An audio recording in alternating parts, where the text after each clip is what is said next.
Le mât chinois est un tube en acier épais recouvert de néoprène ou parfois d'adhésif qui mesure environ 6 mètres. C'est une moyenne puisqu'il y a des mâts qui mesurent 3 mètres et des mâts qui mesurent 8 mètres. Le diamètre est environ de 50 à 60 mm. Il est haubannés, c'est-à-dire fixé au sol par des câbles ou des sangles. Il existe de nombreuses variantes comme le mât pendulaire ou ballant qui est fixé à son sommet, le mât oscillant qui est fixé seulement par le bas et qui est aussi en haut, le mât indien qui est un dérivé du mât lacan qui est un mât en bois et la pole dance. J'ai pas du tout envie d'initier le débat pole dance vs mât chinois, mais pour avoir fait les deux, je trouve qu'ils sont complémentaires. On se dit que le mât chinois vient des Chinois, forcément.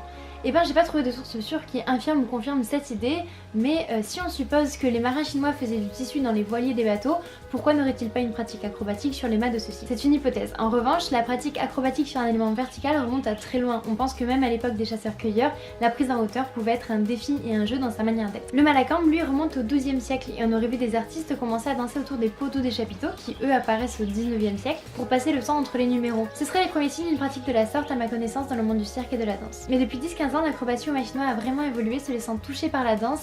Elle va vers une fluidité et une recherche parfois moins performative. Cette discipline, dont on vu comme masculine, a pris vraiment une nouvelle couleur lorsque les femmes s'en sont emparées et la parité tend à évoluer. On le voit souvent en solo sous forme de numéros intégrés à des spectacles, mais on peut le pratiquer en duo, trio, et on voit des collectifs arriver qui proposent des spectacles uniquement basés sur cet agrès, qui peut aussi se décupler sur scène. C'est un agrès qui requiert une attention particulière en termes d'attache parce qu'il faut au minimum 3 points pouvant supporter chacun une centaine de kilos et qui se situe à mesure égale de la hauteur du mât, à laquelle il faut aussi penser. Par contre, on s'en fiche si c'est plat ou pas. Après, on a aussi des mâts autonomes qui sont beaucoup plus faciles à installer mais qui supportent pas le même usage. Pour ce qui est des habits, le mât c'est vraiment la discipline que les costumières regardent avec défi parce que c'est hyper contraignant à ce niveau-là. Il faut être assez couvert pour que le mât n'arrache pas notre peau mais que la tenue soit assez près du corps pour pas que l'adhésion se perde. On utilise aussi des chaussures souples avec de la semelle en gomme comme les Feiyu, les Victoria ou des chaussures d'arts martiaux. Et on porte souvent des leggings ou des collants sous un jean ou un pantalon rigide avec un haut en manche longue. Le mât demande une certaine condition physique, du tonus et de l'endurance particulièrement. Selon la pratique qu'on en a, ça peut modifier un peu mais en général les épaules, les bras, les dorsaux, les pectoraux sont vraiment très sollicités ainsi que les articulations des poignets, des chevilles